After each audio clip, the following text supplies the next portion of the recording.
Carbink has got to be one of the least used Pokemon competitively. It's got some defenses, and I mean, yeah, you know, it's pretty much just got some defense. But I asked the question that nobody should ask: what if Carbink was a fast sweeper? Now, with our natural bulk, Carbink can live a super effective hit, which then can activate a weakness policy, therefore doubling our special attack. Its sturdy ability can also come in clutch, giving the fella a little built-in focus sash when needed, and then we can bust out rock polish to double our speed stat. With a timid nature and max speed investment, this thing actually becomes faster than a max speed Dragapult, which is wild.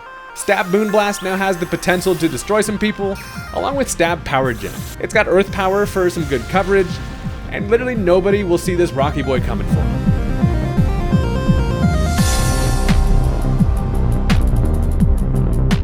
So Carbink is quite literally one of the last mons that you would expect to, really do anything, let alone, become an offensive threat. And that's what we're all about over here. If you're into that kind of thing as well, you should probably hit that subscribe button. It's free. It only takes you a second. I promise you will not regret it. And with that, let's go ahead and get into the action. Alright, so my opponent is going to go ahead and lead off with the Kmart Zapdos, but he's got the Kilowattrel, and I have a Spider. Not the greatest matchup for your little spider friend. However, here's the thing, I'm going to make a play turn 1. So I know that they have the Hatterini in the back. I'm expecting them to switch into that, thinking they can magic bounce some Sticky Web. So instead, I'm actually going to go for the Poison Jab, and that's going to work out nicely. But instead, they actually just stay in, they go for the Hurricane. Buddy raw dogs the Hurricane, it does connect, and knocks me down to my Sash. Now, at least I am able to get the Poison Jab off to knock this thing well below half, but then it's just lunchtime for the bird. They do have a Citrus Berry, so I'm like, well, Aridos was here to set up some Sticky Web.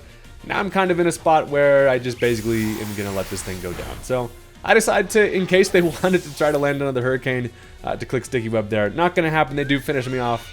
And down goes Aridos without really, getting to do much. But we move. So here's the plan. First of all, I'm going to bring in Hip Hop Anonymous. I got the crazy hippo fella who obviously just walls the hell out of Kilowattrel.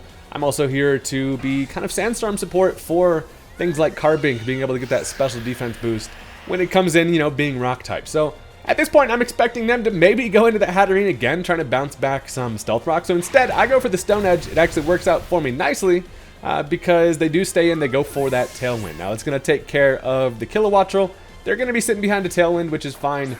And this is now going to open the door for them to bring in Hydrapple. So this is kind of an interesting matchup. First of all, I want to try to get Carbink in because I do want to get that weakness policy on this thing, but I don't really want to hard switch into it. So my plan is this. I do have the Smooth Rock able to extend the Sandstorm from the Hippowdon. So my plan is basically to sack the Hippo. Now, first of all, I am going to be able to set up my Stealth Rock. They do over 50% with that crazy, sticky-ass Syrup Bomb. Except at this point, I'm like, well, I'm just going to let this thing go down here. There's really no point. If I had Ice Fang, actually would have been kind of lit at this point. However, I do want to use this Hydrapple as essentially, set up for the Carbink. So they do finish me off with a Giga Drain.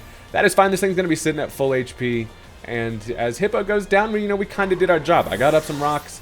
I, got some Sandstorm up. And now the unsuspecting little rocky fella is gonna do some binky nonsense. So we're gonna bring in the Carbinks, and so here's the thing: a lot of the time, Carbink is gonna be like a light clay set with reflect and light screen, and then basically it just goes down. But not us, boys. We're gonna be extra shiny. I'm gonna go for that rock polish. Now, with doubling my speed, I am also a plus speed nature with max investment. I'm actually really fast with this Carbink here. So they go for that Giga Drain perfectly baited into going for that super effective hit. First of all, it doesn't even do half, and that's because Carbink is an absolute unit, but the help from the 50% special defensive boost from that Sandstorm is clutch, and also that's going to activate our weakness policy. Now, not only do we have doubled speed, we've got that doubled special attack, and at this point, the Bink is in full form out here. I'm now just able to go for the Moonblast. I'm hoping they don't bust out the Terra Steel at this point, but they don't, and the Moonblast just straight up takes care of it. Down goes the Hydrapple, which is amazing.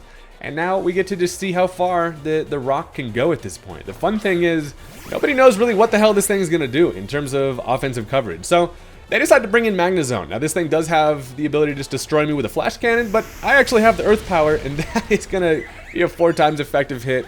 Moral of the story, there's scrap metal everywhere. Down goes the Magnezone, and we're out here rolling. So now they're going to bring in Iron Valiant. The problem about this thing is if it's booster energy speed, I will be outsped by this thing. Now they do have the booster energy. I'm like, please do not be speed. and it's going to be special attack, which is actually great because now Carbink can just straight up outspeed this thing. So I'm obviously going to go for that Moonblast, super effective hit, easily takes care of it, except for the fact they're going to bust out a defensive Terra here. Now, if it's something that resists Moonblast, we're screwed, but it's actually just going to be the Terra Fairy. That is going to get rid of its fighting typing, so it's no longer a super effective hit.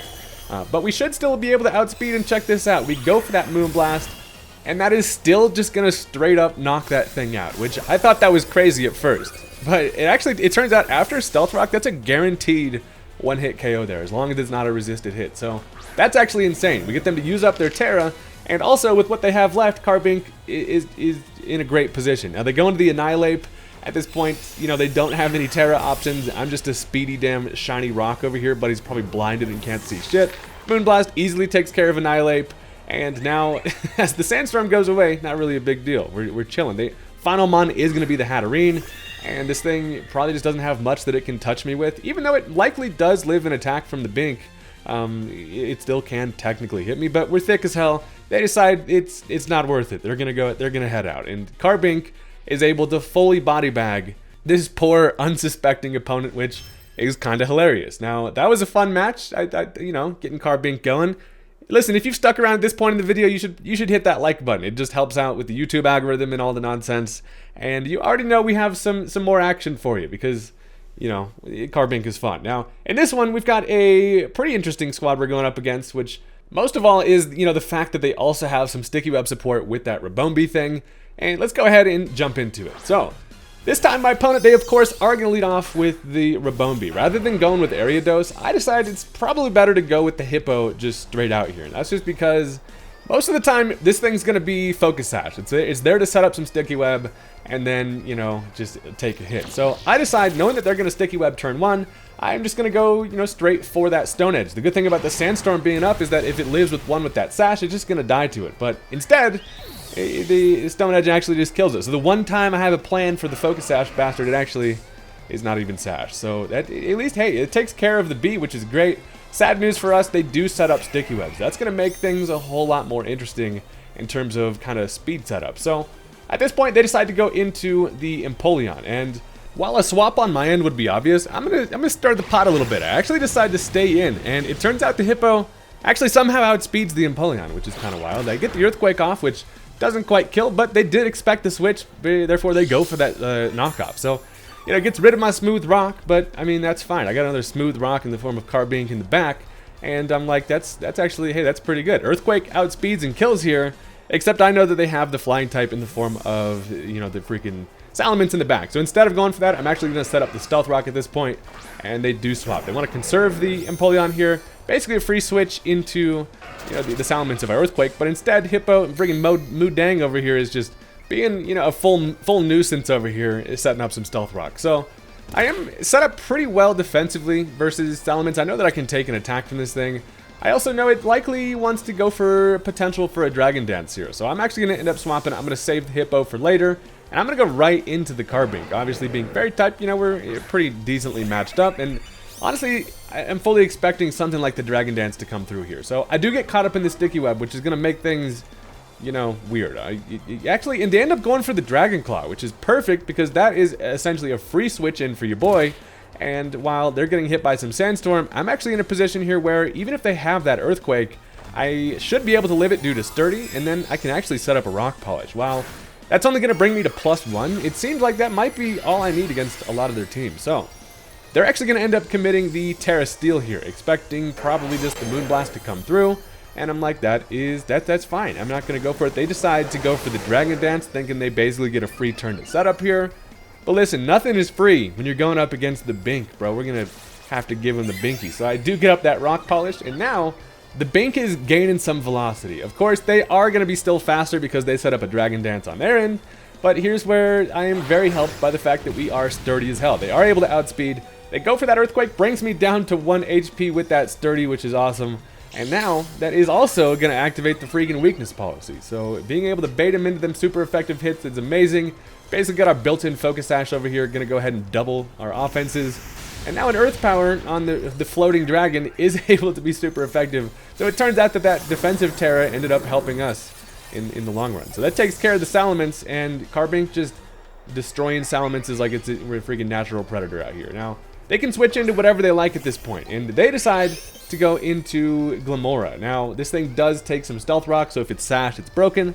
And also, I'm just straight up faster, but it does not have any priority. I'm at +1 speed, and they're probably just confused as hell at what's going on here. That Earth Power takes care of the Glimmora, and I can see it. Because look, I come in on Sticky Web, which brings me down to -1. Then I Rock Polish, but Carbink is always slow anyway, so they're like, well, how fast is this damn thing? They don't know what the hell is going on. They also, now they decide to bring in Luxray, and I'm like, how many times do I gotta teach you this lesson, old man? I have the Earth Power, I have the speed, and with Weakness Policy, that just kills Luxray as well, and that's actually kind of hilarious. I can just see the confusion just through the screen there. The Sticky Web on, on my end made it way more interesting, so... Now they decide to go into the Gengar, and that's probably what they should have done in the first place. If this is a timid max speed Gengar, it does actually outspeed Carbink at +1. If I was fully Rock Polished at +2, I still outspeed. However, if this thing, it kind of leads me to believe maybe it's not going to be max speed because of the fact that they saved it, but it turns out it does outspeed, and an Energy Ball is going to kill the Carbink. But not before the damage has been done. We have the freaking help of confusion on our side, and it really kind of showed off there. So Energy Ball kills me. It is going to be max speed Gengar. It also is going to show its Life Orb. And this thing's actually still kind of a decent problem here, but I've got a couple different answers. So first of all, I'm going to bring in the Ariados. The damn spider gets caught in some spider webs, which just feels, you know, wrong. But at this point, I can go for that Sucker Punch, and they fall for it. Just punches Fat Ghost right in the face. That's going to take care of the Gengar. And, you know, down goes basically the big threat. Now, the final mon they've got left is going to be the Empoleon, who's also, you know, not looking so hot, especially after Rocks, but he's sitting in red. And all I got to do is just basically Sucker Punch him. I'm also Focus Sash, so I can take a hit for sure. They're just going to head out, and they're like, the hell was that Carbink, which is understandable. That's going to be the end of that one now. I do also have one more bonus match because, why, you know, why not? Now this guy has a crazy team full of Hisuian threats, and that's gonna be kind of crazy. So let's jump into it. So one thing to note, they do have Hisuian Zoroark on their end, and I'm thinking, you know, that I'm gonna keep my eye out for that bastard because he's always pretending to be somebody who he's not. So they decide to lead off with the Hisuian Lilligant, and this thing with his legs all crossed and all skinny kind of weirds me out, and I'm thinking maybe it's Zoroark, but they actually go for the Sleep Powder. That tells me, in fact, yeah, that's just Lilligant. And while I do get put to sleep, here's the thing, I'm actually not necessarily super worried about this matchup. Main problem about Lilligant in these days of the crazy clogged shoes and dancing around is that it goes for a Victory Dance, which is pretty crazy. It sets up attack and speed and defense, which is kind of bad. Now, if this thing fully sets up a whole bunch against me, it's bad, but I actually wake up turn 1. That allows me to get off the Sticky Web. I'm like, hey, cool, that's actually, you know, that's what I was looking for. And you know, at this thing at +1, I actually resist both of its stabs. It can't hit me very hard with Fighting or Grass. Not only that, but I actually 4 times resist that, which is, you know, great for the Ariados. So they missed the next Sleep Powder. They're like, hey buddy, put your ass back to sleep. We did not order you to wake up so early, but works out nice for me because then I get a big old Poison Jab off and it doesn't kill. I'm thinking, you know, who could come in and be put to sleep that would be more beneficial, but then I realized probably nothing. I'm just going to let Ariados be put to sleep again because they're going to need a couple Victory Dances to, you know, not only kill me, but I also am Focus Sash. So I feel like this is still kind of a fine matchup, and while this thing is getting pretty dangerous, it's fine. So they go for the Axe Kick. It just hits me with the damn heel of its foot, and it doesn't even bring me down to half, which is actually pretty sweet. So Ariados is out here just tanking hits. Now they're going to go for the Leaf Blade.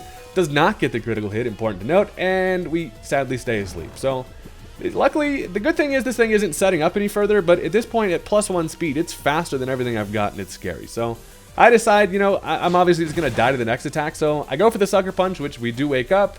Not quite enough to kill it because this thing's, you know, resists it, and it is going to finish me off. So Ariados at least was able to get up the Sticky Web, which is great, but now looking at my squad, there's really not a lot that can deal with this. Honestly, a Leaf Blade paired with whatever else this thing has is really bad for me. So I'm going to bring in the Hippowdon here, and I have a plan. So I have to commit the Ghost Terror here. Of course, a Leaf Blade just slices and dices up the little Moodang, and that is not what we're looking for. So I have to go for that Ghost Terror, which is at least going to make it a neutral hit. And if they get a crit, I'm in bad shape. But I at least guarantee that I can get through this Lilligant. That's just because of the fact that I am Rocky Helmet this time, paired with that Sandstorm should be nice. So They go for that Leaf Blade. It luckily does not get a critical hit, and they just knock themselves out to that Rocky Helmet, which is great. And then I expect that, so I'm like, hey, I'm just going to go for that Stealth Rock on the old empty battlefield, and that's pretty good. I did have to... bad news is I had to commit the Terra. You know, lose a resource, a pretty important one, but is kind of one way of me being able to get around that thing, you know, safely. And also I get my Stealth Rock up, which feels pretty nice. So now they decide to bring in the Braviary. Important to note, it does not take Stealth Rock chip, meaning this thing is heavy duty boots. And also I always forget that this asshole runs Defog. Now that is annoying because it gets rid of my Sticky Web and my Stealth Rock, but the good thing is I actually connect on a Stone Edge, so that just straight up kills the guy. And honestly, this Hippo, well, I get a crit, but this Hippo is just providing some damn value. It's mostly just here to set up some Sandstorm and, you know, just be defensive, but hey, we're grabbing some kills out here, and you love to see it. So now, on the Revenge switch, they can obviously bring in whatever they want, and they're gonna bust out the Sneasler. This thing is always a massive problem. It does not matter what your team comp is. Sneasler is just a huge threat. So I decided to go for the Whirlwind, thinking maybe they might try to set up here, but they bust out the Bitter Malice, which, you know, I'm like, hey, hold on a second, like Scooby-Doo. That is not... That's gonna be the Hisuian Zorark, which is actually good to know. Now, also the Stone Edge is gonna potentially break a Focus Sash on their end, which I'm thinking maybe they are Sash. But I decide, you know what? If there's any time to bring in the Bink, now's, you know, kind of the time. I have the special defense boost from that Sandstorm, you know, still being up for at least a minute here, and I can take any attack, which should allow me to set up that little rock polish, and I should be faster than everything they got. So they decide to go for the Hyper Voice, and they basically do that just to get that special attack boost, which is kind of fine by me, because now we're out here polishing, bro. That Hyper Voice didn't even hardly scratch us, and we're out here fast as hell. So now that we're polished, I'm pretty free to just start slinging out some attacks. Now the bad thing is, a Moonblast without a weakness policy is not going to be able to kill the Zorark over there. We do get it off, and it is going to take a nice little chunk, but we reveal, you know, its true self. And they actually decide to go for the knockoff, which is kind of fine by me. It doesn't really do anything. Does get rid of my weakness policy, but I'm still thinking that, hey, Carbink has a pretty good positioning here, you know, being faster than everything. So they do have priority with the Shadow Sneak. Again, you know, not going to do a whole lot to the Carbink. I can then finish it off with a Moonblast, and now it's time to see what we can get this thing to do, you know, without that weakness policy, which is not easier said than done. So they're going to bring in Cleaver at this point. Good thing is, I know Cleaver doesn't really have much in terms of coverage to knock me out here, at least hopefully, and I have the super effective hit with a Power Gem. So I do go first. It is going to reveal this thing is not Scarf, which is great. Sadly for us, it is going to be able to live, but they go for the Stone Axe, and check that out. We are actually able to live that as well. And they, you know, they set up some Stealth Rock, but hey, the live there is extremely clutch because Carbink is bulky. And then I can finish it off with another Power Gem, which is pretty damn cool. So down goes the Cleaver, and we're at least rolling a little bit here with the Bink. So at this point, they've got 2 Mons left. It's going to be the Hisuian Arcanine, which they bring in, and then they also have the Sneasler in the back. So if this fella is Choice Scarf, it outspeeds, and we die. However, it does not have the Scarf. We are able to outspeed, get off a big Earth Power, which sadly does not kill, which is annoying, but then they can finish us with a Wild Charge, and at least we were able to get so much chip on the Arcanine that it is no longer really that scary. So they Wild Charge there, thinking it's kind of their best coverage on like a Rotom Wash switch in, probably. But at this point, I'm actually also not super worried because I have Sucker Punch with Banette over here, who, you know, doesn't usually do much, but anytime I can get Banette to come in and kill something, it feels like a fun day for me. So I bring Fella in, I'm able to go for the Sucker Punch. They're basically forced to attack at this point unless they swap. They do stay in, Sucker Punch kills the good boy, and look at Banette just doing stuff. So they actually decide, hey, that's not very fun, and they just head out. So kind of the best way for this one to end. We get the Rage Quit, and that is going to do it. Thank you guys very much for watching. As always, the support is greatly appreciated, and hopefully you enjoyed the Carbink. I will catch you next time. Peace out.